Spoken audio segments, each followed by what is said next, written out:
할렐루야. 성탄을 축하합니다. 오늘 드리는 설교의 제목은 온 우주에 비치는 여명입니다. 본문은 이사야서 9장 2절로 6절의 말씀입니다.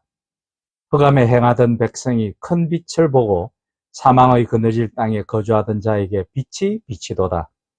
주께서 이 나라를 창성하게 하시며 그 즐거움을 더하게 하셨으므로 추수하는 즐거움과 탈취물을 나눌 때의 즐거움같이 그들이 주 앞에서 즐거워하오니 이는 그들이 무겁게 맨 멍에와 그들의 어깨의 채찍과 그 압제자의 막대기를 주께서 꺾으시되 미디안의 날과 같이 하셨음이니이다.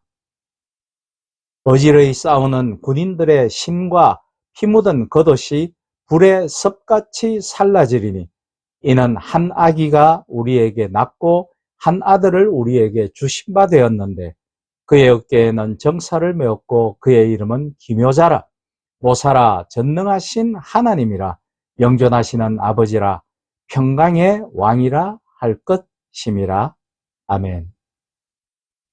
오늘 이 시대의 믿음은 누구나 할 것 없이 어두운 정막을 헤어나지 못해 고통당하며 연약해져 있는 때라 생각이 듭니다. 어지럽고 혼란한 땅에서 고통받는 백성들, 분쟁과 전쟁, 전염병과 기근, 자연재해는 우리의 어깨를 짓누르다 못해 여린 생명들을 앗아가는 혼돈의 이 땅에 우리는 모두 소망의 기도로 예수 그리스도의 재림을 기다립니다. 오늘은 대강절 마지막 주일이며 주님 나신 크리스마스의 전야를 뜻하는 이브이기도 합니다. 당시 사람들은 하루를 전날에 해질 때부터 다음 날에 해질 때까지로 생각하였기 때문에 따라서 크리스마스란 24일 저녁부터 25일 저녁까지를 뜻하는 것입니다. 그리스도의 탄생을 축하하는 행사가 시작된 것은 주후 4세기 무렵부터였는데 당시에는 크리스마스의 날짜가 정확하게 정해지지 않았기 때문에 또 주님 나신 날을 정확하게 알 수 없었기 때문에 1월 6일, 3월 21일, 12월 25일 가운데 하루가 선정되다가 12월 25일이 크리스마스로 자리 잡은 것은 주후 354년 이후의 일입니다.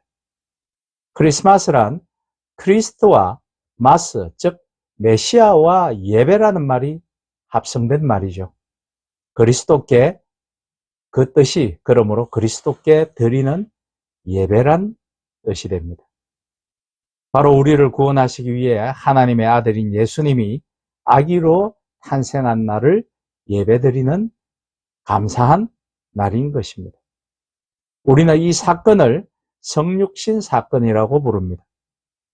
다른 종교는 인간이 신을 찾아가는 종교인데 우리 기독교는 하나님이 우리를 사랑하셔서 자신이 직접 인간이 되어 우리를 찾아오신 것입니다. 예수님은 2000여 년 전에 우리의 구주로 세상에 오셔서 우리의 죄가를 대신 짊어지시고 십자가에서 죽으셨다 부활 성천하여 구원을 완성해내신 하나님의 독생자이십니다. 예수 그리스도의 탄생은 예수님께서 오시기 700년 전에 선지자 이사야를 통해 예언되기도 했습니다. 이사야서 7장 14절에는 그러므로 주께서 친히 징조를 너희에게 주실 것이라. 보라, 처녀가 잉태하여 아들을 낳을 것이요 그의 이름을 임마누엘이라 하리라 라고 되어 있습니다. 임마누엘은 하나님이 우리와 함께 계신다는 뜻이죠. 그리고 이 예언은 2000년 전 베들레헴에서 그대로 성취되었습니다. 이는 상징적으로 예언되고 성취된 것이 아니라 2000년 전에 실제로 이루어진 것입니다. 구약 성경에서 두 개의 큰 계보를 살펴볼 수 있습니다. 하나는 북의 중심의 혈통으로 보고 그 중에 가장 중요한 것은 다윗의 자손이라는 유다의 혈통입니다. 또 하나의 다른 혈통은 목의 혈통이죠. 그 중에서도 고난을 겪는 여성의 계보 말입니다. 특히나 아이를 가지지 못한 고통스러운 여성들의 계보입니다. 구약시대에서 여성으로서 자식을 낳지 못하는 것은 그녀들의 최대의 수치요 치욕이었으며 큰 죄였습니다. 아들을 낳지 못한 어머니는 이스라엘 안에서 분깃을 얻을 수 없었습니다. 그 대표적인 사람이 잘 아시다시피 아브라함의 아내 사라였고, 사무엘을 낳았던 한나가 있습니다. 또 삼손을 낳았던 마노아의 부인이 있습니다. 그리고 세례 요한의 어머니 엘리사벳이 있습니다. 이들은 모두 나이가 많아서 아이를 낳을 수 없었던 여인들이었습니다. 그러나 고난을 겪은 최고의 분수령으로서의 여인은 예수님의 모친인 처녀 마리아였습니다. 그녀의 임신과 출산은 고대 근동에 있어, 당시 유대에 있어 사건 정도가 아니라 폭동이었습니다. 오늘날에도 미혼모는 그대로 하나의 큰 사건인데 또 사회적으로 윤리적으로 치욕이라고 치부하는데, 더군다나 성령이 임신시켰다고 하는 것은 유대 전체를 뒤흔드는 종교적, 윤리적 폭거이기에 충분한 것이었습니다. 그가 바로 하나님이 우리에게 보내신 메시아이신 예수 그리스도, 바로 우리의 구원자였습니다. 2000년 전 베들레헴에서 불가능한 상황과 임무를 통해서 아기 메시아가 탄생함으로 모든 예언이 성취되었습니다. 미가서 5장 2절의 말씀에 베들레헴 에브라다야, 너는 유다 족속 중에 작을지라도 이스라엘을 다스릴 자가 내게서 내게로 나올 것이라. 그의 근본은 상고에 영원에 있느니라 라고 되어 있습니다. 본문에서 예수님을 기묘자라고 했습니다. 이는 히브리어로 펠레, 즉 경이로운 자, 기적이라고 이라는 뜻입니다. 인간의 이성이나 과학적 사고를 뛰어넘는 일을 하는 자를 기묘자라고 합니다. 예수님은 출생이 기묘합니다. 역사 이래로 아버지 없이 여자의 후손으로 태어난 사람은 없습니다. 그리고 예수님은 죽음과 부활이 또 역시 기묘하죠. 예수님께서 십자가에 못 박혀서 운명하시자 갑자기 온 전체 유대의 어둠이 덮이고 땅이 진동하며 성전의 휘장이 찢어졌습니다. 그리고 예수님이 죽으신 지 사흘 만에 사망 권세를 깨뜨리시고 부활하신 것을 보여주셨습니다. 그분이 세상에서 역사하신 일들을 보면 모든 것이 기적이요 기묘한 일인 것이었습니다. 성경은 또한 예수님을 모사라고 전합니다.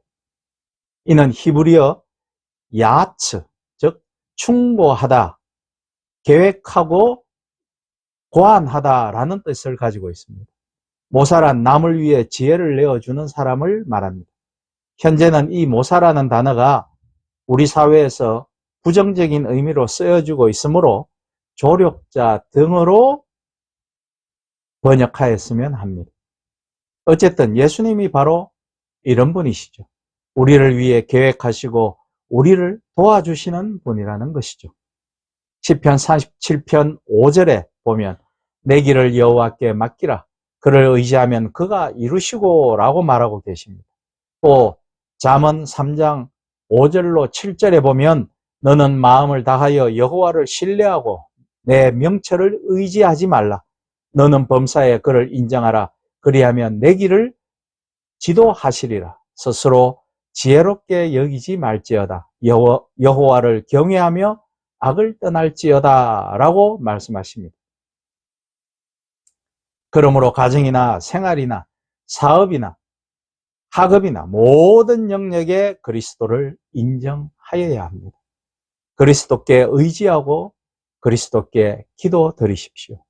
주님은 스스로 우리의 카운셀러가 되고 도움이 되셔서 우리 옆에서 우리를 도우시기를 원하십니다. 또한 말씀은 예수님을 전능자라고 합니다. 히브리어로 깁보르라고 하죠. 강한 자, 강력한 사람, 용사라는 뜻입니다. 요한복음 1장 3절에 만물이 그로 말미암아 지은 바 되었으니 지은 것이 하나도 그가 없이는 된 것이 없느니라 라고 되어 있고, 히브리서 1장 2절에는 이 모든 날 마지막에는 아들을 통하여 우리에게 말씀하셨으니 이 아들을 만유의 상속자로 세우시고 또 그로 말미암아 모든 세계를 지으셨느니라 라고, 그가 바로 하나님이심을, 그가 전지전능하신 이심을 증명하고 있는 것입니다. 말씀은 예수님을 영존하시는 아버지라고도 하십니다. 예수님께서 영원히 죽을 우리에게 새 생명을 주셨기에 우리의 아버지가 되십니다. 잊지 마십시다. 그리스도께서는 십자가에서 처절한 죽음의 고통을 통해 우리를 낳으셨습니다. 이같이 예수님께서 우리에게 생명을 주셨기에 예수님께서는 우리의 아버지가 되시는 거죠. 예수님께서 우리를 낳으시고 길러주시며 보호하시고 영원토록 함께 계신다고 하셨으므로 우리는 그에게 우리의 일생을 맡길 수 있는 것입니다. 성경은 예수님을 평강의 왕, 즉 히브리어로 샬롬 사르, 평화의 통치자라고 말하고 있습니다. 은혜와 평강은 신앙 전체를 압축해 주는 말입니다. 은혜는 믿음의 시작이요, 평강은 믿음의 충만한 상태의 끝이요, 결론을 말하는 것이죠.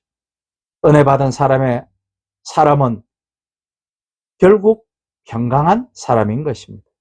평강은 세상에서 오는 것이 아니라 하나님의 나라를 통해 오는 것입니다.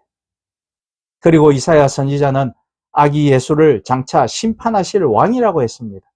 이사야서 32장 1절로 2절의 말씀에 보라, 장차 한 왕이 공의로 통치할 것이요 방백들이 정의로 다스릴 것이며 또 그 사람은 광풍을 피하는 곳, 폭우를 가리는 곳 같을 것이며 마른 땅에 냇물 같을 것이며 곤비한 땅에 큰 바위 그늘 같으리니 라고 말씀하고 있습니다.